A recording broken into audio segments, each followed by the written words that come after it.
Tapi yang terjadi adalah panah ciptaan Van benar-benar menembus tubuh naga. Panah mengenai kaki naga berbaju besi di belakang. Naga itu mematahkan kakinya dan menancapkannya ke tanah. Jelas mereka tidak membunuh banyak, tapi ini tak terduga. Saat Van bertanya apa yang terjadi, Di bilang ia melakukan sesuatu yang luar biasa, tapi ia tak terlalu paham. Di menjelaskan, mereka membunuh sekitar 10 naga dalam satu rentetan tembakan. Ia juga menyatakan panah habis dan perlu mengambil dari balista yang tak terpakai. Van punya ide dan menyuruh menggunakan panah kayu jika besi habis. D memberi perintah dan menyuruh pasukannya bersiap. Setelah satu rentetan tembakan, semua orang makin percaya diri akan kemenangan. Salvo kedua akan lebih akurat. Orang-orang di menara pengawas juga sudah bersiap. Tak ada keraguan bagi Di bahwa mereka akan menang. Ia memerintahkan menembakkan panah untuk menunjukkan kekuatan desa ini. Teriakan kesakitan naga terdengar oleh semua orang. Panah kayu berhasil menghancurkan mereka. Meski hasilnya tak sama dengan besi, panah itu ternyata menembus sisik tebal. Di memerintahkan semua menggunakan panah kayu, membidik dan menembak. Setelah beberapa kali, semua naga mati, dan kemenangan di tangan mereka. Mengalahkan setidaknya 40 naga hanya dengan 60 panah, bukanlah sesuatu yang akan dipercayai Komandan Stradal. Di bangga pada Van. Ia mendatangi Van yang tampak sangat senang. Ini pertama kalinya Van melihat naga, jadi ia sedikit terkejut. Saat ia menyebutnya dinosaurus, Di tertawa karena ia bahkan tak tahu apa itu. Di mengungkapkan kegembiraannya dengan menyeret Van ke sana kemari karena senang menang. Van melihat ada orang di luar gerbang dan Di memberitahunya 30 orang selamat. Dia menyuruh mengikat mereka dan memperingatkan agar tak melakukan apapun selain yang diperintahkan. Para bandit sangat ketakutan hingga rela jadi budak. Mereka memohon untuk dipekerjakan. Ronda menyatakan orang-orang itu sering menjarah desa mereka. Warga desa juga marah dan mulai menyerang mereka karena telah membunuh keluarga mereka. Tepat sebelum salah satu warga memukul bandit, Van menahan kepalan tangannya karena tak ingin tangannya kotor. Ia berkata mereka akan dihukum. Jadi warga tak perlu melakukan hal jahat yang sama pada mereka.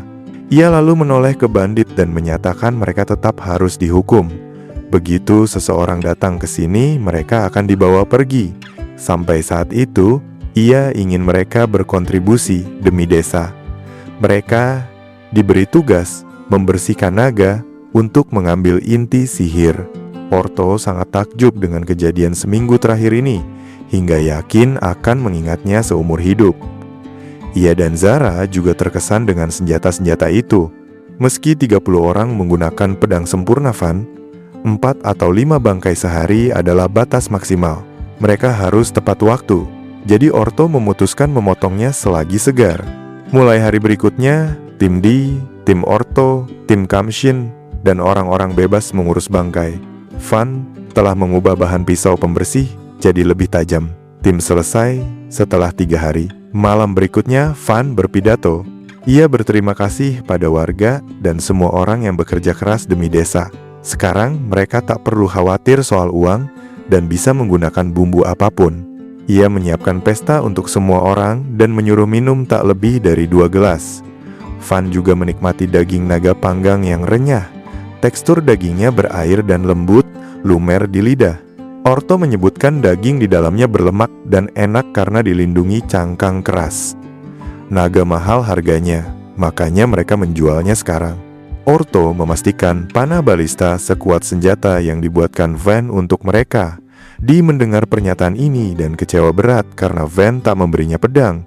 Sementara para petualang senang dengan senjata mereka, Di dan timnya mengerumuni Van meminta pedang dan belati. Van kewalahan dikerumuni D, timnya, dan orang-orang yang berterima kasih serta menawarinya makanan.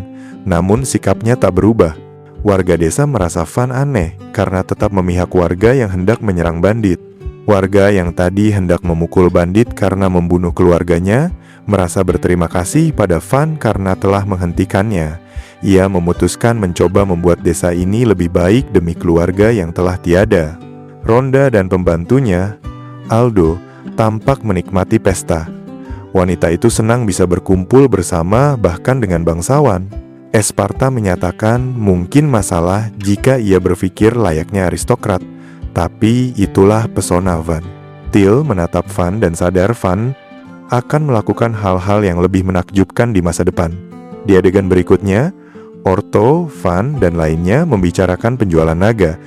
Orto menyatakan untuk satu naga dengan cangkang, pedagang akan memberi 20 koin emas. Karena sebagian besar daging busuk, mereka tak bisa menjualnya. Dan mengingat biaya transportasi sisa tubuh, mereka akan dapat sekitar 8 koin. Mereka punya 30 bangkai, jadi akhirnya akan dapat lebih dari 300 koin. Van mengonversinya ke yen di kepalanya, dan itu lebih dari 300 juta. Esparta menyelamatinya atas keberhasilan pertahanan itu. Van tidak melupakan bantuan penghalang pelindung yang diberikan Esparta, jadi ia sangat berterima kasih padanya. Esparta menunjukkan bahwa meski hasilnya luar biasa, ada hukum yang menyatakan jika sebuah desa atau kota berpenghasilan lebih dari 100 koin emas, mereka harus membayar pajak 50% ke kas markis. Ini berarti markis juga akan mengetahui kondisi desa. Esparta memberitahunya dengan singkat bahwa meski sulit merahasiakannya, itu bukan hal mustahil. Van tercengang. Ia belum pernah melihat seseorang yang melayani markis selama puluhan tahun dengan pengabdian setinggi Esparta, namun kini mengusulkan cara menipu ayahnya. Kasus ini berbeda dengan Dungeon. Kali ini, untuk menyembunyikan kebenaran. Mereka akan bertindak diam-diam dan itu merupakan pengkhianatan terhadap ayahnya. Namun ayahnya lebih suka hidup damai tanpa putranya. Jadi Van bertanya apa rencananya. Pertama, ia akan melaporkannya kepada kakaknya, Mercia, dan memberikan kredit atas naga-naga itu kepadanya. Perintah ksatria tidak akan berhasil. Karena itu, ia menawarkan pembunuh bayaran dan petualang. Mereka seolah-olah kebetulan menemukan kawanan naga di hutan. Jadi ia bisa berpura-pura bahwa mereka memusnahkannya secara individu, lalu membuangnya. 3 kakak laki-lakinya bersaing menjadi kepala keluarga. Semua orang mencoba mencari muka, dan Van ingin Mercia, yang telah mendukungnya hingga hari ini, menang. Van memutuskan dan memuji rencana Esparta. Keesokan paginya, Van disapa oleh semua orang yang ditemuinya di desa. Saat mereka memujinya, Van memegang tangan Till. Till awalnya terkejut, tapi senang karena Van menginginkan kasih sayang. Van bersikap dewasa dalam situasi mandi, tapi ia masih 8 tahun. Jadi ia menggunakan hak istimewa anak-anak. Namun setelah beberapa saat ia melepaskan tangan Till demi martabatnya. Memikirkan Till akan meninggalkannya suatu hari nanti membuatnya sedih. Namun ia ingin fokus pada kebahagiaan Till sekarang. Van hendak mengatakan sesuatu tentang calon pasangan Till, tapi Till memotongnya. Ia berkata ingin merawat Van agar terus bersamanya. Karena itulah ia tak pernah memikirkan topik ini. Mereka pergi ke gerbang dan Van bertanya pada penjaga apakah melihat sesuatu. Itu adalah pedagang, Tuan Bell dan Tuan Lango. Van hampir tak bisa melihat siluet hitam, tapi pria ini bahkan bisa melihat wajah mereka. Untuk berjaga-jaga, Van menyuruh menaikkan jembatan dan menyiapkan balista. Penjaga mencoba menjelaskan bahwa mereka bukan bandit, tapi bandit bisa saja ada di kereta atau sekitarnya. Bukan hanya pedagang dan konvoi. Bandit bisa mengancam orang-orang mereka, jadi ia tak mau ambil risiko. Ia menyuruh Kamshin memanggil Orto dan Di. Mereka harus melakukan banyak hal dan efektivitasnya bergantung pada Van. Akhirnya, waktu yang ditunggu tiba. Sementara itu, para pedagang terjebak. Pria di dalam berkata kereta rusak di jalan, menyebabkan banyak produk rusak. Ia menyuruh sopir memperhitungkan biaya perbaikan, penginapan, dan konvoi. Bahkan setelah kembali ke Hashimura, mereka tak dapat banyak uang dari penjual. Si botak memanggil pria yang bicara tadi, bertanya apakah ini Hashimura. Ia bilang bagaimanapun dilihat, tempat ini sama sekali tak mirip desa. Ia bertanya apakah mereka salah jalan, tapi itu mustahil. Saat mereka berdebat, Van menyapa dari atas gerbang. Ia memperkenalkan diri sebagai pemilik desa, Van Vertio. Ia berkata, jika mereka benar pedagang, mereka harus menyebutkan nama perusahaan dagang dan nama mereka. Dan jika mereka pengawal, harus menyebutkan posisi dan nama. Mendengar namanya, para pedagang agak gugup. Keduanya tak yakin, tapi si botak menyatakan markas mereka di kota terbesar, jadi mereka pernah melihatnya beberapa kali. Itu pasti dia. Sopir kaget betapa mudanya Van. Ia tahu para jenius dijauhi, tapi tak menyangka sampai Marquis sendiri mengirimnya ke perbatasan. Mereka mulai memperkenalkan diri. Yang menggunakan kereta adalah Mary Bell, pedagang seperti saudaranya Lango. Pria satunya adalah penjaga keamanan di petualang udara. Van bertanya pada Orto apa ia kenal seseorang. Dan ia bilang mereka pernah bertemu di Serikat Petualang dan minum bersama. Van mengizinkan mereka masuk desa dan menyambutnya. Saat mereka masuk, Ronda dan yang lain menyapa. Bell dan Lango meminta maaf pada Ronda karena lama tak kembali dan senang melihat mereka sehat. Van datang dan meminta maaf atas penahanan tadi. Ia memperkenalkan diri lagi. Ia bertanya cepat apakah mereka bisa menjual bagian cangkang naga. Keduanya tampak sangat bersemangat, karena bahkan petualang benci melawan binatang sekuat itu. Kakak beradik itu hampir menangis bahagia. Van menawarkan membawa mereka ke gudang. Saat tiba, rahang Bell dan Lango jatuh ke lantai melihat tumpukan material dari naga berbaju besi setinggi 23 meter. Van menjelaskan mereka menaklukkan sekitar 40 naga bercangkang dan menangkap sekitar 30 orang. Lalu mereka berpikir membiarkan orang-orang ini membantu memindahkan barang. Ia juga menyatakan kereta mereka sudah diperbaiki. Memproses situasi di sini, Bell menyatakan harus segera memanggil orang untuk berdagang. Ia bertanya pada Van apakah bisa menunggu sampai mereka melakukan sesuatu dalam sebulan, dan Van setuju. Ia juga menyebutkan tak perlu memikirkannya saat ini karena waktunya makan daging lezat. Bell memperkirakan jumlah daging ini terlalu banyak untuk konsumsi desa, artinya akan busuk. Jadi ia bertanya apakah Van keberatan jika mereka membawa daging ke desa tetangga untuk dijual dan mengganti harganya nanti. Van bertanya apakah desa tetangga mampu membeli daging semacam itu. Bell berkata itu desa miskin, tapi tahun ini setelah bayar pajak, mereka mungkin tak punya sisa tabungan. Makanan di desa pasti menipis. Jika mereka memberikan setidaknya sebagian daging secara gratis, itu akan membantu, pikir Bell. Van berkata mereka akan memberikannya gratis. Ia berkata meski Bell pedagang, ia tak mengira keuntungan adalah hal utama baginya. Bell kagum dengan otak tajam Van. Ia menyebutkan mereka juga akan membayar harga bagus untuk para bandit. Dalam hal ini, keuntungan mereka hampir tak ada, tapi setidaknya ada bayaran. Van berterima kasih dan menyuruhnya datang ke desa ini di masa depan, menjanjikan kesepakatan yang tak akan disesali, seperti baju zirah berkualitas. Bell tampak terkejut lagi dan bertanya apakah Van juga membawa pandai besi selain juru gambar dan tukang kayu berkualitas tinggi. Van menjawab dengan senyum imutnya. Saat menunjukkan baju zirah buatannya, mereka benar-benar syok. Bell belum paham seluk-beluk kelebihan dan kekurangan senjata, tapi sebagai barang pameran itu luar biasa. Orto memberinya kulit naga untuk menguji, dan itu terpotong tanpa masalah. Penjaga itu sangat senang dan ingin membelinya. Bell juga terkejut dengan begitu banyak kemungkinan luar biasa yang ditawarkan Van, tapi dengan berat hati menyatakan tak bisa mengambil sebanyak itu. Van tak masalah dan bilang ia bisa membelinya nanti. Mereka lanjut berkeliling desa dan Van menunjukkan hal-hal baru yang ia buat. Setelah itu, mereka memberi daging naga lezat. Bell bertanya apakah pedagang datang sebulan sekali, dan menambahkan ia bisa bicara dengan kelompok dagang untuk meningkatkan kunjungan jadi 2 kali. Van menyebutkan mereka butuh persediaan dan sake. Satu makanan enak cukup membuat warga desa lebih ceria.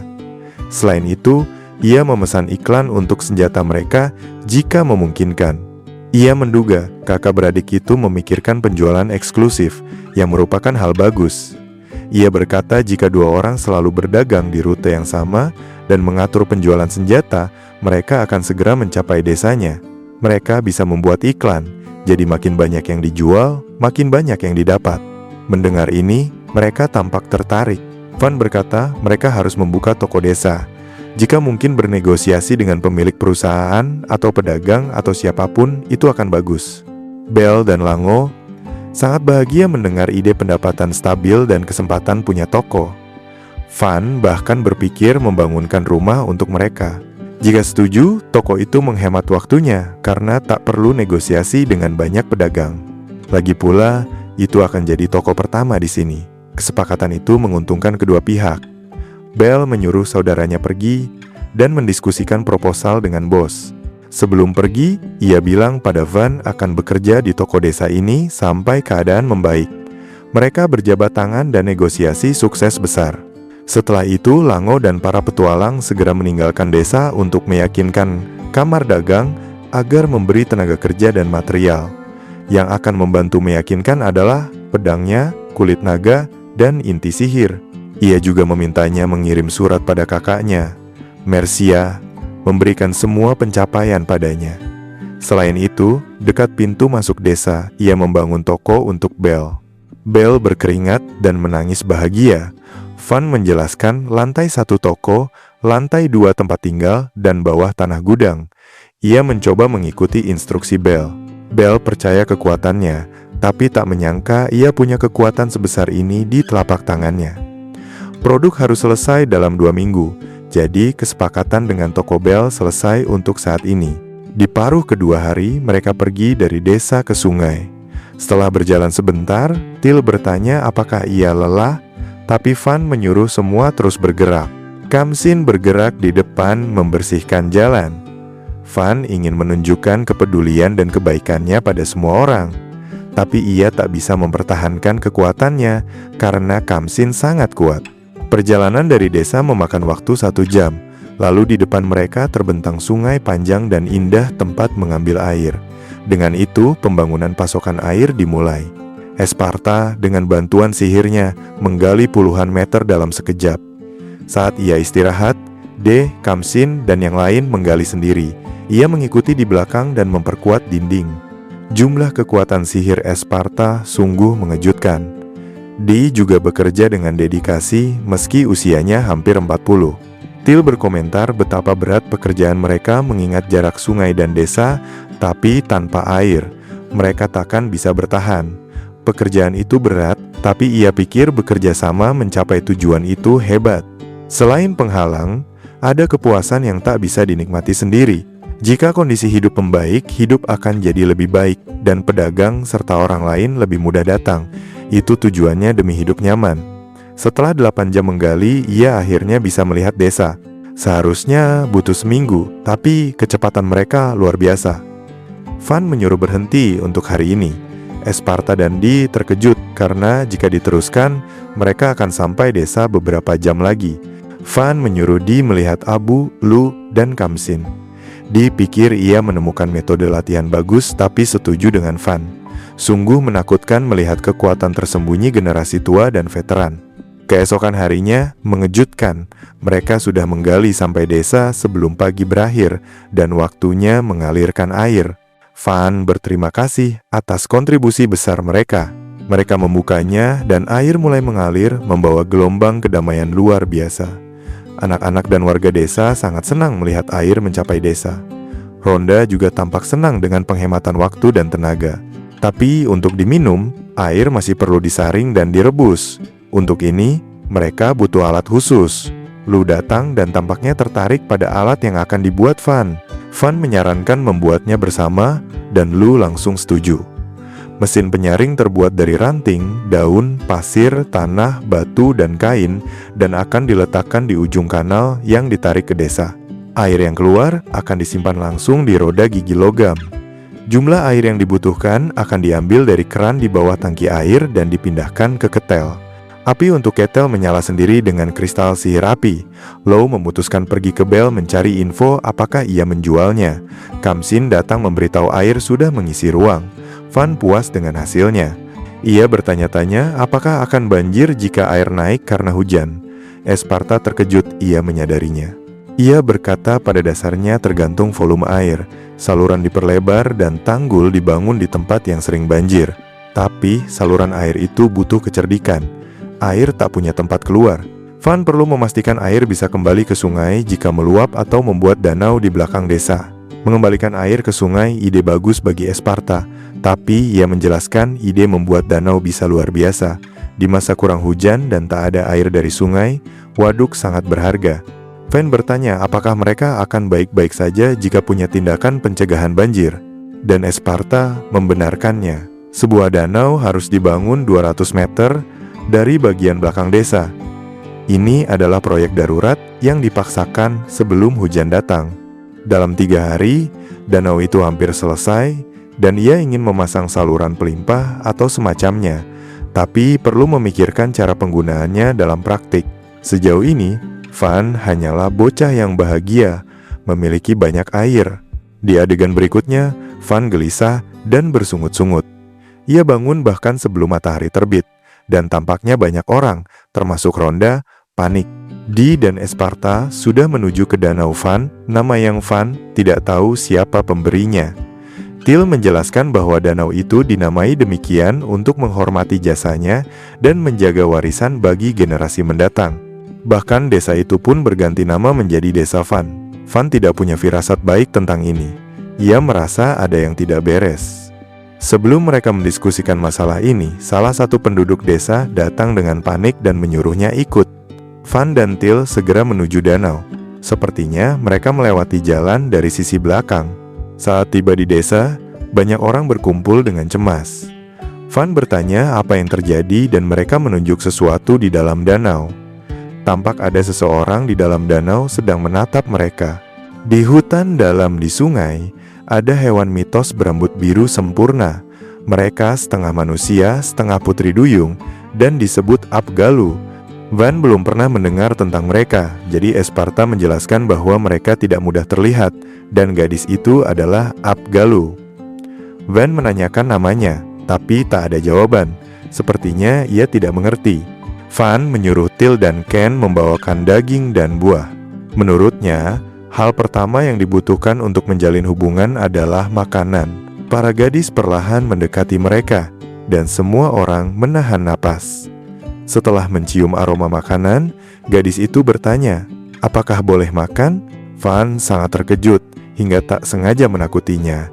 Jadi gadis itu pergi lagi. Ia meminta maaf dan memintanya berenang kembali. Ia menawarkan daging dan buah, dan gadis itu mulai makan. Setelah mencicipi daging, ia mengerutkan kening dan bertanya, siapa yang menangkap daging naga itu? Dee, Orto, dan yang lain menyatakan bahwa itu Van, meski sebenarnya itu ulah balista. Mendengar itu, gadis itu berenang pergi dan menghilang, meninggalkan semua orang dalam keheranan. Keesokan harinya, Till menerobos masuk kamar Van, meneriakkan namanya. Ia bilang, ada pesan dari penduduk desa tentang serangan dan semua orang panik. Mendengar kata serangan cukup untuk membangunkannya. Sambil berpakaian, Till menjelaskan bahwa ia mendengar musuh sudah menduduki saluran air. Van tak menyangka mereka bisa mendekat, tapi yakin mereka akan pergi setelah melihat balista. Tidurnya terganggu, jadi ia uring-uringan. Namun saat ia keluar dan melihat musuh, ada banyak Apgalu menatapnya. Kemarin hanya seorang anak, tapi hari ini ada pria dan wanita berbagai usia, meski semuanya tampak muda. Yang paling tua di antara mereka ingin bicara dengan Van. Van takut padanya, jadi ia meminta Dee, Orto, dan Esparta ikut bersamanya. Bel juga ada di sana dan memberitahu Van bahwa Apgalu membawa beberapa barang langka dan pelanggan bilang bisnis dengan mereka sangat besar, jadi itu ide bagus. Ia ingin melihat lebih dekat, jadi Van membiarkannya pergi juga. Mereka turun, dan pria yang ingin bicara dengan Van menyatakan putrinya berterima kasih padanya. Ia bilang ia mendengar bocah itu mengalahkan naga, dan sepertinya itu benar. Apgalu lainnya tampak terkejut. Mereka bertanya-tanya apakah ia penyihir kuat. Mereka juga tampaknya menyadari ada orang-orang kuat di dekatnya. Pria itu mengakui Van manusia pemberani. Ia berkata ia menerima pernikahan antara Van dan Lada Priora. Setelah hening sejenak, Van mengungkapkan keterkejutannya. Berbeda dengan orang-orang di belakangnya yang membeku total, ia punya banyak pertanyaan di kepala. Seperti apa yang dibicarakan pria ini, siapa Lada Priora, dan apa maksudnya pernikahan. Pria itu ternyata ayah Lada Priora. Lada Vesta bertanya apakah Van tidak menerimanya. Van bertanya di mana dia. Dan ternyata dia adalah yang sedang bermain dengan teman-temannya. Van bertanya sudah berapa lama ia bicara tentang pernikahan karena Priora masih anak-anak. Vesta berkata mereka ras yang tertutup dan belum pernah bicara dengan manusia sebelumnya. Tapi terakhir kali sungai mereka jadi tempat naga bercangkang dan teman mereka mati. Jadi mereka mencari suami kuat untuk Lada Priora yang mau menyelamatkan mereka. Van kini sadar mereka hanya mencari orang kuat demi keamanan, sama seperti bangsawan menggunakan pernikahan untuk politik. Van menyatakan Priora harus menikahi pria yang dicintainya. Ia juga menegaskan mereka akan melindungi Abgalu tanpa pernikahan.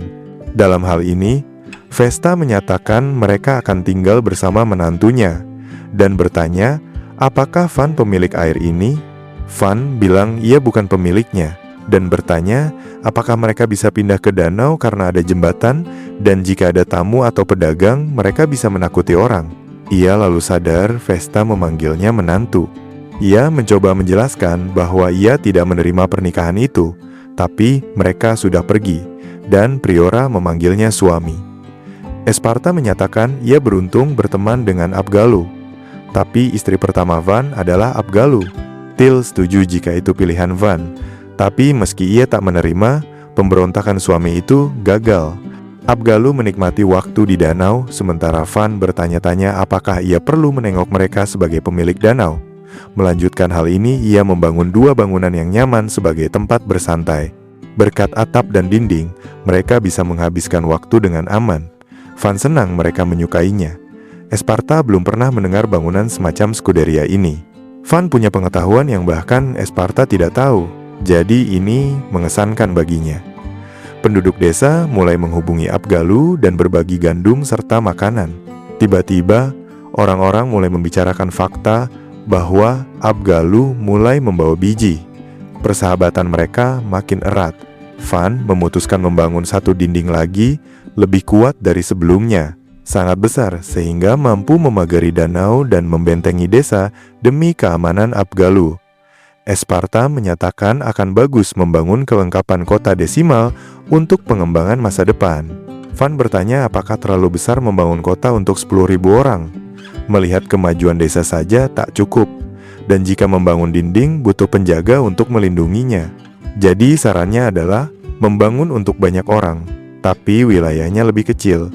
Ia bertanya-tanya apa jadinya jika varian dengan 1 atau 2.000 orang lebih baik.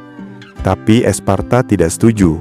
Ia bilang Van perlu menghabiskan lebih banyak waktu untuk itu nanti, dan itu sesuatu yang perlu dipertimbangkan dulu, dan itu tidak akan terjadi. Esparta keras kepala, dan saat ia bicara pendapatnya, bahkan ayahnya tak bisa membantah. Esparta lanjut menjelaskan, idealnya panjang tiap bagian setidaknya 600 meter. Mengingat itu akan berisi benteng, rumah, pangkalan, dan berbagai serikat. Waktu pembangunan dinding akan dimulai di masa depan saat Van punya cukup orang. Sekarang kita bisa membangun dinding dalam bentuk yang bisa ditingkatkan nantinya. Esparta berkata saat ini, Van mencari varian kota benteng non-persegi. Esparta bilang seringkali penyihir bisa menembus satu titik serangan, dan kota persegi adalah varian paling efektif karena cara pertahanan sederhana, seperti kota berbentuk bintang. Itu adalah bagian segitiga yang meski dikalahkan, musuh takkan bisa masuk kota.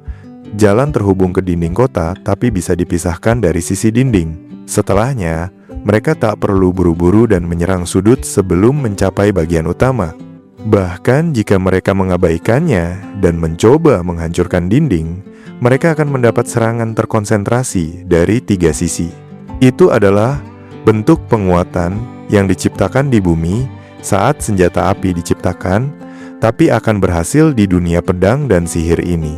Esparta lanjut berkata, jika menyerang dari depan, ia akan memusatkan serangan. Tapi, jika dari sudut, ia tak bisa menyebar ke kiri atau kanan. Karena itu, ia butuh lebih banyak orang. Bentuk yang sangat bagus, katanya. Dalam hal ini, penyihir bagus pun takkan bisa membariskan infanteri untuk dilindungi. Saat mereka bicara, seseorang masuk dan memberitahu Van bahwa utusan Count Ferdinand tiba. Tak hanya lambang Count Ferdinand, ada lambang unicorn dan perisai Viscount Cayen, bangsawan baru yang sedang naik daun dari faksi Count. Count Ferdinand adalah pemilik kota itu, jadi Van menduga ia mungkin menginginkannya kembali. Di gerbang depan, seorang gadis kecil dan wanita berdiri. dan mereka tampaknya tak menyukai rumor tentang apa yang disebut anak ajaib itu. Adegan berikutnya dimulai dengan dua wanita bicara di kereta. Satu menenangkan yang lain agar tak khawatir dan bilang mereka harus melihat siapa yang harus diajak bicara dulu. Sementara itu, Van bersiap menyambut tamu. Till menyiapkan makanan dan teh, sementara Van khawatir berapa orang yang akan datang. Ia tampak gugup dan ingin yang terbaik terjadi padanya. Pintu diketuk dan ia mempersilakan tamunya masuk. Dua wanita masuk ruangan, satu dewasa dan yang lain tampak lebih muda. Ia memperkenalkan diri dan menginformasikan bahwa ia dipercaya memegang wilayah ini. Wanita yang lebih tua adalah Panamera Carrera Cayen, yang baru saja dipromosikan menjadi Viscount sebagai orang kaya baru dari kalangan ksatria. Yang kecil adalah putri bungsu Count Ferdinand, Arut dan Ferdinand. Ia bilang mereka diberitahu Markis Vertio tinggal di desa ini dan ayahnya menyarankan menemuinya. Van terkejut mereka mengirim putri bungsu dan Panamera sebagai pengawalnya. Meski sedikit takut, ia menyatakan betapa bersyukurnya ia karena mereka repot-repot mengunjungi desa sederhananya. Panamera bukan orang sembarangan. Naik dari ksatria menjadi baron dalam satu generasi, lalu menjadi Viscount. Tak diragukan lagi wanita ini kuat dan berakal tajam. Panamera berkomentar betapa tenangnya Van meski lebih muda dari Arut. Tanpa motif tersembunyi, ia bertanya apa yang dipikirkan Van tentang alasan kedatangan mereka. Van merasa Panamera ingin ia menebak niatnya. Seorang count yang wilayahnya dikurangi pasti akan marah. Namun di saat yang sama, ia akan segan pada Markis. Van yang jenius dikirim ke daerah terpencil, dan Count Ferdinand takut Markis Vertio merencanakan serangan. Ini mungkin alasan kenapa ia mengirim Panamera dan putrinya. Menurut Van, mereka mungkin datang untuk mengumpulkan informasi tentang kekuatan lawan dan kesepakatan selanjutnya. Panamera tertawa terbahak-bahak karena tidak menyangka Van yang baru 8 tahun bisa paham hal itu. Panamera membenarkan hipotesis Van dan menyatakan bahwa Tuan Ferdinand tidak bisa membaca langkah Markis Vertio. Semua orang mencari pewaris, berpengaruh, dan nama Van sering muncul dalam 2 tahun terakhir. Pembukaan besar akan segera terjadi, dan Markis membanggakan kemakmurannya yang berkelanjutan. Tapi karena belum terjadi, mereka datang. Panamera sulit mengerti kenapa Van dipilih sebagai pemilik desa ini. Mungkin karena ia tidak punya sihir 4 elemen. Jika rumor bisa dipercaya, ia adalah anak ajaib. Biasanya, pemilik desa harus berpendidikan tinggi untuk mengembangkan wilayah. Itulah sebabnya Count Ferdinand heran kenapa Van menerima tanah yang berbatasan dengan wilayahnya dan kerajaan Jiren. Itu bukan ambisi yang tidak pantas bagi posisi kepemimpinan di negara ini. Pertarungan sampai mati antar bangsawan dilarang. Van bertanya-tanya orang macam apa Panamera yang bicara begitu berani. Ia mengakui tidak punya kemampuan terkait sihir 4 elemen. Namun, ketakutan lainnya tidak berdasar karena mereka mengirimnya ke sini karena iseng. Panamera merasa jawaban itu tidak cerdas. Ia bertanya apakah rumor tentang Van yang jenius itu benar. Ia mendengar ini hanya desa dengan 100 rumah. Tapi dalam 1 atau 2 bulan, Van membangun dinding benteng. Bangunan diubah dan ia juga membuat material tak kasat mata. Selain itu, ia punya kepala pelayan berpengalaman dan ksatria tingkat master. Setidaknya, ia punya 5.000 orang. Teknologi yang memungkinkannya memindahkan pasukan secara tak kasat mata adalah masalah bagi mereka, tapi Van melakukannya meski tahu akan ketahuan. Panamera mengklaim itu berarti mengubah perbatasan menjadi pangkalan militer. Namun, Van mulai tertawa, membuat Panamera makin marah. Van meminta maaf karena tertawa dan memutuskan menghentikan delusi ini. Ia menjelaskan bahwa semua yang diizinkan ayahnya untuk dibawa hanyalah kamsin dan beberapa barang bawaan. Keluarganya bahkan tidak mengantarnya pergi dan menyuruhnya meninggalkan kota diam-diam. Panamera bertanya tentang ksatria, kepala pelayan, dan yang lain yang menunggunya di luar. Sebelum Van menjawab, Di menyatakan mereka terkesan dengan kebijaksanaan dan bakat Van, jadi mereka mengikutinya. Ia juga menyebutkan mendapat surat dari Ordo Ksatria untuk segera kembali, tapi mengabaikannya. Esparta bergabung dalam percakapan, menjelaskan ia sudah tua, dan saat sadar Van akan pergi, ia pikir itu alasan bagus untuk pensiun. Misinya adalah memberikan semua keahliannya pada Van. Till berkata, meski Van bangsawan, ia berkomunikasi dengan adil pada orang seperti mereka. Till senang melayani tuan berhati lembut yang peduli pada bawahannya. Van berterima kasih pada orang-orang itu karena mengikutinya ke daerah terpencil. Panamera lalu menuntut penjelasan tentang transformasi desa ini.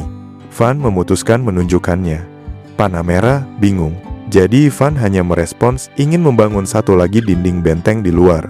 Saat mereka keluar, semua orang sedang menunggu Van. Ia meminta mereka membawa balok kayu. Mereka mulai berjalan keluar benteng. Panamera bertanya kemana mereka pergi, dan Van menatapnya dengan tegas. Ia tahu Panamera curiga mungkin ada penyergapan, tapi tetap diam. Esparta memimpin mereka ke suatu tempat dan menyatakan areanya tepat, tapi sudutnya agak lebih jauh. Van menemukan solusi dengan membuat lebar sekitar 2 meter dan memperbaikinya nanti. Dengan itu, Van menciptakan benteng tepat di depan mata Panamera. Ini membuktikan ia adalah penyihir 4 elemen hebat dalam masa pengunduran diri. Van berkata, begitu dinding kehilangan sihir, dinding ini akan runtuh dan kehilangan kekuatannya. Dinding ini terbuat dari tulang, batuan vulkanik, tanah, serta beberapa biji. Jumlah bahan yang dibutuhkan untuk penggabungan sangat besar. Ia ingin membuat beton sempurna, tapi tidak punya cukup bahan, jadi harus menggunakan tindakan sementara. Panamera terkejut. Ia bertanya apakah bahan-bahan itu digunakan untuk membangun rumah, dan Van membenarkannya. Saat membangun gerbang menggunakan logam, Van berkata ia harus membayangkan bentuk dan kekuatannya. Setelah menciptakan dinding dan pintu masuk, ia membuat semua orang terkejut. Putri Arut bertanya-tanya apa kemampuan sihirnya, dan Panamera ikut bertanya. Van menjelaskan ia punya sihir produksi, yang membuatnya hanya bisa menciptakan barang, dan menambahkan itu sihir yang tidak berguna di masyarakat. Ayah Putri Arut sibuk, jadi tak bisa meluangkan waktu bersamanya. Ibunya tidak tertarik padanya. Itulah sebabnya ia ditinggalkan bersama pengasuh. Karena alasan yang jelas, ia merasa tidak berguna. Ia memiliki sifat pemalu, cerewet, dan tidak mampu belajar. Tidak ada bakat apapun dalam dirinya. Satu-satunya hal adalah sihir boneka. Ia tidak becus dalam hal fisik seperti menari, tapi ia mampu mengendalikan dan menggerakkan boneka lebih baik dari tubuhnya sendiri. Ia tidak mampu melakukan apapun, tapi karena ini, ia akhirnya bisa membahagiakan ibunya. Bersemangat mendapat persetujuan orang tua yang jarang ditemuinya, ia mulai melatih sihirnya. Tapi tak seperti harapannya. Satu-satunya reaksi ibunya adalah teriakan bahwa ia anak tak berguna. Ia bahkan tidak mengerti apa yang dilakukannya hingga membuat mereka marah. Belakangan, ia tahu sihirnya dianggap tidak berguna di kalangan masyarakat kelas atas. Dan pada akhirnya, sihir yang menjadi harapan terakhirnya pun sia-sia. Setelah hari itu, ibunya berhenti mengunjunginya dan orang lain tidak bicara atau memperhatikannya. Ia diam-diam menahan napas dan menghabiskan hari-harinya tanpa kegiatan. Ia menyalahkan diri sendiri atas semua yang terjadi padanya, dan bayangan ibunya yang membentaknya tak pernah hilang dari ingatannya. Saat berusia 10 tahun, ayahnya memanggilnya. Panamera juga ada di sana dan mempertanyakan kenapa ayahnya mengirim Arut dan menyarankan mengirim kakaknya, Agenda. Ayahnya menyuruhnya berhenti bicara omong kosong. Saat ayahnya menjelaskan, Arut bertanya-tanya siapa wanita itu. Panamera menoleh ke Arut dan bertanya apakah ia tahu tentang pernikahan masa depannya. Mata Arut mulai berkaca-kaca mendengar pertanyaan ini. Panamera menyatakan jika calon suaminya terampil, mereka mungkin mulai mempertimbangkan pernikahan. Tapi jika tidak terampil, mereka tidak akan melakukannya. Arut bertanya apakah alasan ia akan meninggalkan rumah karena ia tidak berguna. Panamera berkata semua saudara Arut sudah menemukan suami dan hanya dia yang tersisa. Akan baik-baik saja jika orang yang akhirnya menikahinya hebat. Ia menggandeng Arut dengan tangannya yang kuat dan indah. Arut percaya ia akhirnya menemukan orang yang peduli padanya. Perjalanan itu memakan waktu sekitar 3 minggu. Ia agak bahagia untuk pertama kali dalam hidupnya. Panamera baik meski selalu punya alasan untuk marah. Ia baik tapi sering marah. Saat Arut bilang ia tidak berguna, Panamera akan memberinya ceramah dan memeluknya. Panamera sering memulai percakapan dengan mengelus kepala Arut. Tiba-tiba saat Arut mulai menangis, Panamera tidak marah dan mengelus kepalanya lagi. Ia sangat menyukai sentuhan tangan Panamera. Ia juga sering bercanda. Arut tidak ingin menikah. Ia hanya ingin berada di sisi Panamera. Itulah sebabnya ia tidak ingin dekat dengan bocah ini. Jadi, ia memutuskan menatap Van dengan ekspresi kosong. Jelas Van istimewa. Ini kebalikan dari yang diinginkannya. Van terbuka pada Panamera meski baru pertama kali bertemu. Ia juga punya pelayan dan kawan yang menghormatinya. Ia lebih muda dari Arut, tapi melakukan begitu banyak hal. Arut yakin orang tua Van menghormatinya karena ia berbakat dan punya banyak keahlian. Tapi saat mendengar keluarga Van bahkan tidak peduli padanya, ia terkejut. Ia mendengarkan Van dan melihat keajaiban yang dilakukannya dengan sihir meski dianggap tak berguna. Perasaan norak dan cemburunya berubah jadi ketertarikan. Bangsawan hanya menaruh harapan pada mereka yang punya sihir 4 elemen. Itulah sebabnya ia berhenti menggunakan sihirnya saat ibunya mengabaikannya.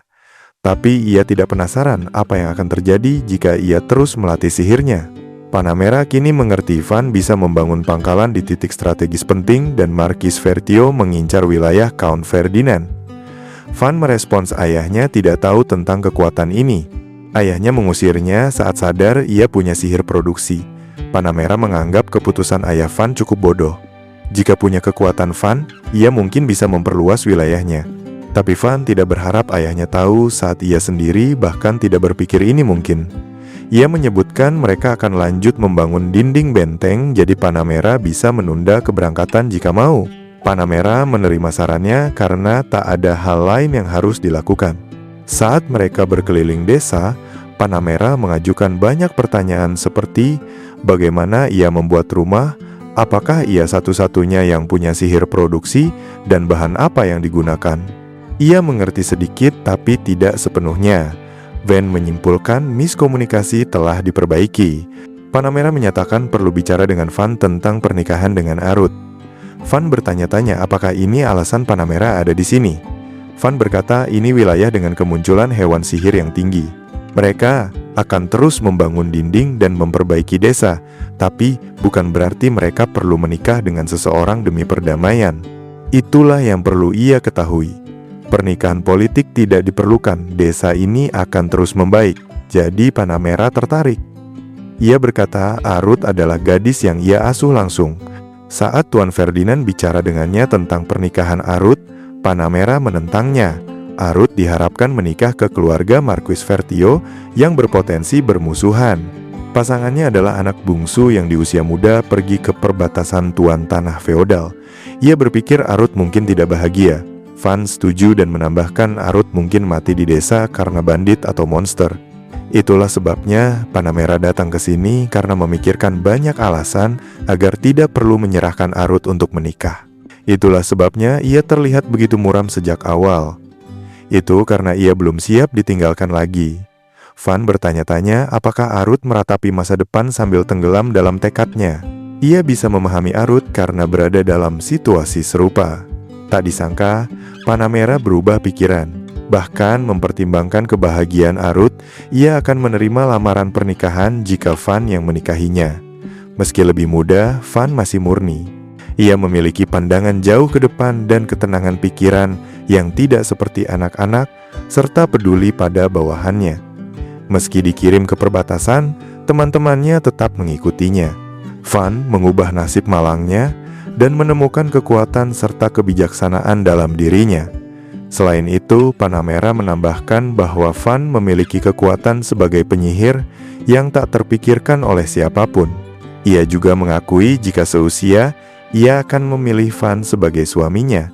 Mendengar kata-kata itu dari wanita cantik sepertinya, Van sangat senang dikagumi. Meskipun berusaha tidak menunjukkan emosi, dalam hati ia tergila-gila padanya. Panamera bertanya pada Arut apakah setuju dengannya. Ia juga berkata tidak akan memaksa Arut memilih. Arut tidak yakin tentang Van. Van menjelaskan padanya bahwa ia juga belum memikirkan pernikahan. Jika ada alasan Arut tak bisa kembali, ia bisa tinggal di desa ini tanpa menikahinya. Ini keputusan penting, jadi Arut perlu memikirkannya baik-baik. Panamera mengklaim Van akan mendapat keuntungan dari pernikahan. Ia telah mengembangkan desa dalam waktu singkat. Meski diam saja, rumor akan menyebar. Dan karena beberapa alasan, tempat ini akan terus berkembang. Kekuatannya adalah hal langka yang bisa jadi target negara lain. Van perlu terus berkembang untuk melindungi diri dan wilayahnya. Van bertanya, apakah pernikahan dengan Arut akan membantunya? Panamera berkata jika menikahinya, Van bisa mengharapkan dukungan dari Count Ferdinand di masa depan, juga dukungan darinya. Dengan menikahi Arut, ia juga bisa menghentikan serangan Ordo Ksatria Count Ferdinand yang mencoba merebut kembali wilayahnya. Jika dipikirkan, bentuk sempurna pernikahan politik adalah memiliki sedikit musuh dan banyak sekutu. Dan jika ada keuntungan ekonomi, akan lebih baik lagi. Tapi tidak ada keuntungan bagi Count Ferdinand. Mengirim Arut untuk menikahinya hanya masuk akal jika ia datang karena perintah rahasia ayahnya. Dalam situasi saat ini, tak ada keuntungan menyerahkan putrinya pada Van. Van bahkan tak melihat alasan untuk berhubungan lebih jauh dengannya. Panamera berkata mereka akan menginap semalam dan Van punya seharian penuh untuk memikirkannya. Jika ingin tahu lebih banyak, ia bisa bicara dengan Panamera atau Arut. Van terkejut mereka akan menginap dan bereaksi seperti anak 10 tahun. Ini membuat Panamera tertawa. Van bertanya apakah tentaranya akan di sini juga, dan Panamera mengingatkan mereka ada di wilayah musuh. Bagi wanita lemah sepertinya, itu terlalu berbahaya, jadi ia ingin orang-orangnya ada di sini juga. Van tidak percaya omongannya karena Panamera adalah salah satu orang terkuat yang pernah ditemuinya. Panamera lalu bertanya pada Arut apa yang harus dilakukan dan menyarankan menginap di rumah Van. Arut sangat malu hingga tak bisa berkata-kata. Panamera meminta maaf pada Van dan menyatakan Arut masih anak-anak. Jadi kali ini akan bagus jika sekamar dengannya. Ia bertanya apakah ada kamar untuk menginap. Van memutuskan membangun asrama saat itu juga. Mereka lalu keluar dan Van membangun asrama untuk Panamera dan yang lain. Untuk tentara, ia membuat kamar berkapasitas 4 orang. Mereka pikir harus berkemah, jadi mereka senang. Pan mengundang mereka makan malam dan beristirahat di rumah sampai waktunya pergi. Till bertanya apakah daging serigala bersisik enak untuk hidangan. Orto dan orang-orangnya juga berburu hewan mistis. Tapi setelah naga berbaju besi, banyak hewan datang ke desa ini. Entah kenapa, terakhir kali serigala bersisik muncul dalam kawanan dan tim Van membunuh mereka dengan cepat. Jadi mereka punya banyak daging enak. Till berjanji melakukan yang terbaik agar makanannya lezat demi pernikahan sempurna Van dengan Arut. Van bertanya apakah Till baik-baik saja dengan itu, dan Till menjawab sebagai orang yang menghabiskan banyak waktu bersamanya, itu menyedihkan. Tapi ia yakin Arut akan mendukungnya, dan ia senang melayani Van sebanyak mungkin. Plus, jika istri Van wanita baik, ia akan mudah berada di sampingnya. Kamsin menambahkan jika punya kesempatan, ia akan menyarankan orang lebih kuat seperti Panamera. Esparta berkomentar kata-kata Viscount Panamera benar, dan Count takkan dapat apapun dari pernikahan dengan Arut. Sejak awal, Count mengirimnya untuk menikah karena putrinya tak bisa menggunakan sihir 4 elemen. Kerajaan Scuderia telah memperluas wilayah selama 5 tahun. Negara tetangga sudah takut pada mereka. Itulah alasan raja tidak suka konflik antar sekutunya. Ada 2 metode. Esparta menjelaskan memperluas wilayah dengan tindakan militer akan memiskinkan mereka secara ekonomi. Van juga bisa mengambil hak mereka atau menyabotase mereka. Van dengan tegas menyatakan meski situasi berubah, entah mereka menikah atau tidak, yang lebih penting adalah pilihan Arut. Jika Arut tak bisa pulang, ia bisa tinggal di desa ini tanpa khawatir soal pernikahan. Dan jika ia ingin pulang, Van akan membiarkannya. Mereka belum sempat bicara, jadi Van berencana bicara dengannya saat makan malam. Di adegan berikutnya, mereka sedang makan malam dan Van memulai percakapan dengan bertanya apakah Arut suka makanannya. Ia menambahkan saat mereka dapat lebih banyak bahan, mereka bisa memasak yang manis-manis. Arut terkejut Van bicara padanya. Ia menyatakan daging dan salad buahnya sangat enak, membuat Till bangga. Arut mulai terbiasa sedikit, tapi sebelumnya ia bahkan jarang bicara tanpa alasan, jadi ia bicara terbata-bata. Tapi sepertinya Van tidak memandangnya dengan hina. Bahkan orang sesempurna Panamera mengakui kualitas luar biasa Van. Ia tak percaya punya kesempatan bertemu orang seperti itu. Van lalu bertanya apa hobinya. Ia suka hal-hal imut. Dengan percaya diri, Van bertanya apakah ia suka hewan kecil. Ia bilang ia suka boneka, bunga indah, dan hewan yang tak bergerak. Van belum melihat boneka. Jadi ia bertanya, apakah Arut bisa menunjukkannya lain kali? Keterus-terangan dan ketenangannya seperti pria dewasa, tapi ia lebih muda dari Arut. Dan saat Arut bicara pelan, Van menunggunya menyelesaikan kalimat. Arut bilang bonekanya ada di kereta, jadi ia bisa menunjukkannya besok. Ini membuat Van sangat senang, dan ia berterima kasih. Arut merasakan sensasi gembira, mendebarkan, dan aneh. Ia terlalu malu untuk menatap mata Van, tapi Van terus mengajaknya bicara beberapa saat. Ia mulai terbiasa dengan Van dan ingin memulai dialog sendiri. Sepanjang makan malam, ia ingin menatap mata Van dan menanyakan sesuatu. Namun, ia tak punya keberanian untuk itu, dan makan malam pun berakhir. Panamera sepertinya menyukai desa ini, dan betapa aman serta damainya tempat itu. Ia juga berkomentar makanannya sangat lezat hingga ia bertanya-tanya bagaimana Van punya begitu banyak bahan dan bumbu. Ditambah lagi warga mengenalnya dan menghormatinya. Van setuju. Til memasak dengan sangat baik dan warga senang situasi pangannya bagus. Panamera merespons jika ia jadi Van, ia akan lebih menyombongkan kemakmuran desa ini karena pencapaiannya akan dikenal di luar desa. Bahan desa yang disediakan warga membangun dinding pembatas dan rumah mereka. Jadi, ia hanya beradaptasi. Di masa depan, saat desa ini punya lebih dari 1.000 orang, barulah ia punya alasan untuk bangga. Dengan itu, percakapan mereka dengan Van berakhir. Tapi ia menyadari, Arut sepertinya ingin mengatakan sesuatu, jadi ia bertanya. 5 menit kemudian, Arut akhirnya membungkuk dan berterima kasih untuk hari ini. Ia menambahkan ia tegang karena mengira Van orang yang harus dinikahinya. Tapi karena Van orang baik, ia tak khawatir sekarang. Terakhir, ia mengucapkan selamat tidur. Van bingung, tapi tetap senang memberi kesan baik. Arut tahu ia bicara terlalu cepat di akhir dan keluar sebelum mendengar jawaban. Jadi ia gugup mereka akan menganggapnya aneh dan tak sopan. Ia juga tak bisa menemukan kamarnya, tapi seorang wanita mengantarnya. Saat masuk kamar, Panamera sudah memakai baju tidur dan menyapanya. Ia bertanya, apakah anak-anak melewati batas hanya karena punya chemistry di antara mereka dan memberitahunya jika ia menyiapkan lamaran, ia bisa mengatakannya. Wajah Arut sangat merah seperti tomat. Jadi, Panamera tak terus menggodanya dan menyatakan mereka bisa tinggal beberapa hari lagi jika Arut mau. Ia setuju tinggal sedikit lebih lama. Panamera mengingatkan Arut mereka tak bisa mengurus mereka selamanya.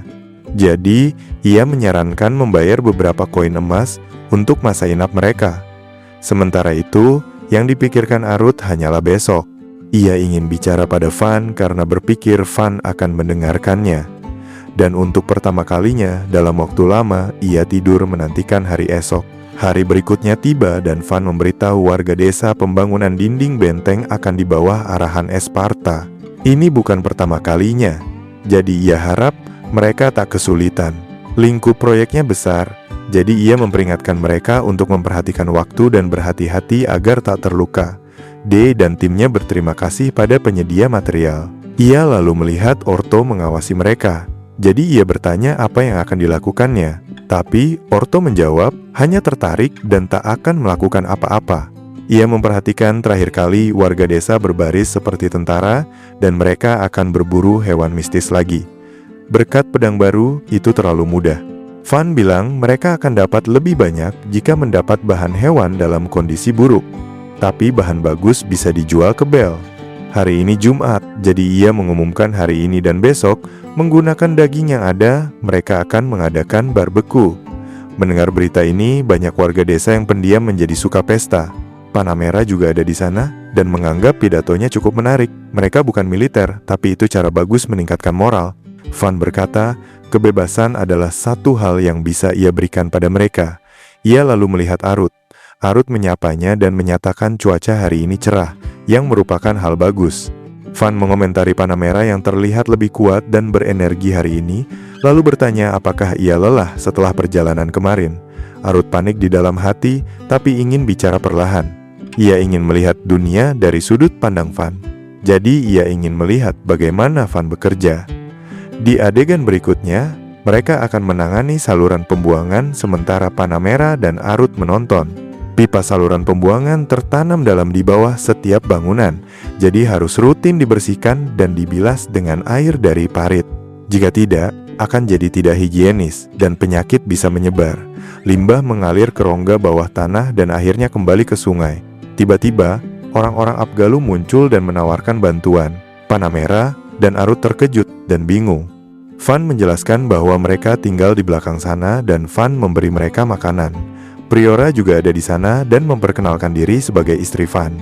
Panah merah dan Arut menunggu penjelasan Van. Ia bilang itu salah paham dan sudah menjelaskan pada ayah Priora bahwa mereka bahkan tidak bertunangan. Mendengar ini, Priora menyebutnya perundung, lalu pergi. Yang lain hampir mempermalukan Van karena merundungnya. Tapi saat ia bilang mendapat buah lezat hari ini, mereka langsung melupakan Priora.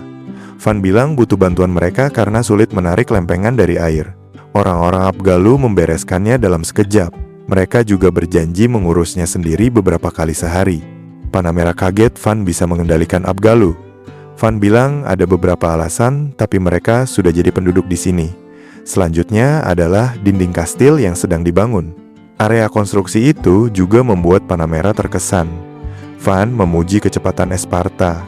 Ia memberitahunya permukaan baik-baik saja, tapi sudut setelahnya agak lebih sulit. Ia memutuskan menggambar garis heksagonal di tanah. Ia menyuruh Esparta membangun dinding ini dan Esparta setuju. Esparta langsung menyetujui instruksi yang tidak biasa itu. Jika orang yang menggambar panduan tidak kompeten, proyek ini akan gagal. Van belajar trigonometri, tapi tidak ingat banyak. Jadi, ia memutuskan menjadikan desa sebagai pusat. Panah merah bertanya bagaimana rencana Van menggambar garis. Ia ingin membantu karena mereka bisa mengukur panjang dengan tali dan menghubungkan beberapa garis untuk menggambar diagram akurat. Pertama-tama, mereka akan mengukur panjang satu sisi. Van melihat Arut dan bertanya apakah ia baik-baik saja tanpa pengawal, dan Arut mengangguk. Jadi, sambil mengawasi survei, mereka akan memperkuat dinding kastil. Arut bertanya apa tepatnya itu, dan Van menjelaskan itu balista, busur dan panah besar untuk melindungi desa. Bagian atas dinding dibuat lebih lebar dan balista lebih besar. Ia membuat panah sebesar lengan orang dewasa dan ada 2 tingkat agar satu balista bisa menembakkan 2 panah berturut-turut. Ia ingin membuat panah otomatis tapi tak mau salah saat pertama kali membuatnya. Ia juga laki-laki, jadi tak mau gagal di depan 2 gadis cantik. Mereka mencobanya dengan Kamshin dan semuanya berjalan sempurna sesuai keinginan. Arut tak menyangka busur punya kekuatan sebesar ini.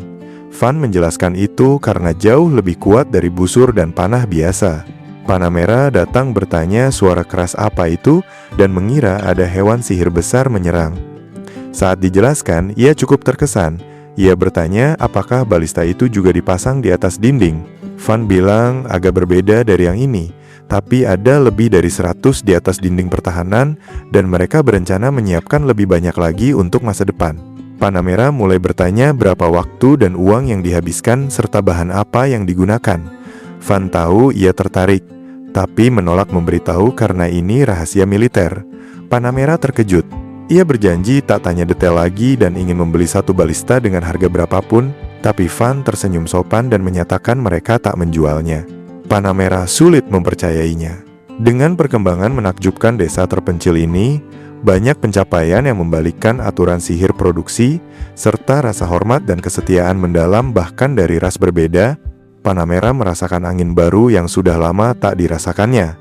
Sebagai Viscount Panah merah Carrera Cayenne, ia berjanji membentuk aliansi resmi dengan Van Vertio, dan hari ini ia akan mengirim surat ke ibu kota untuk melaporkannya.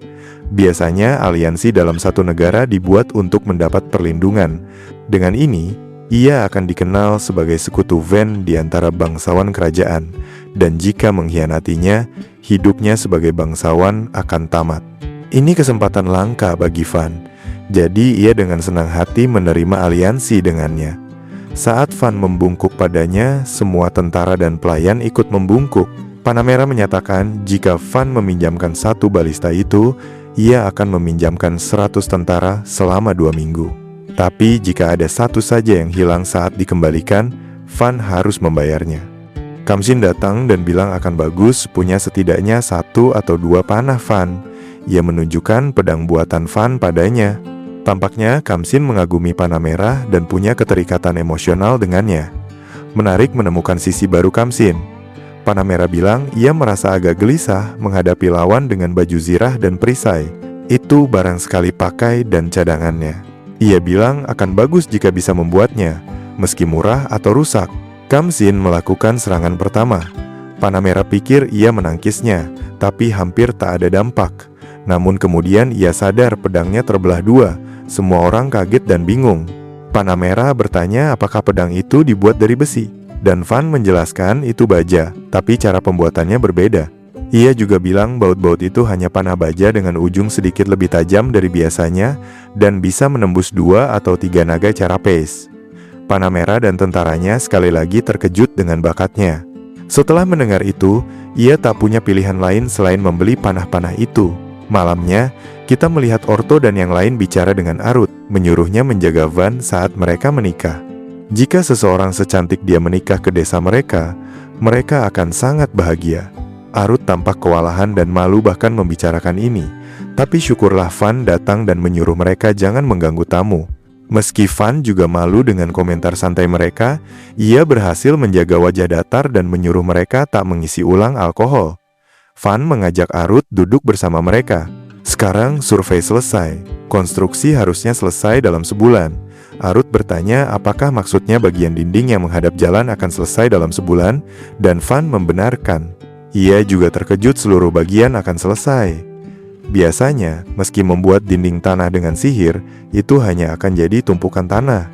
Untuk sementara, Van ingin membangun sejumlah dinding sebelum pedagang bernama Lantalis tiba di desa. Arut bertanya-tanya, apakah pedagang itu orang berbahaya? Tapi Van tersenyum dan hanya menjawab ia ingin memberi kejutan total. Anak buah Panamera kompeten dan rajin. Lalu, Esparta butuh waktu membangun fondasi benteng.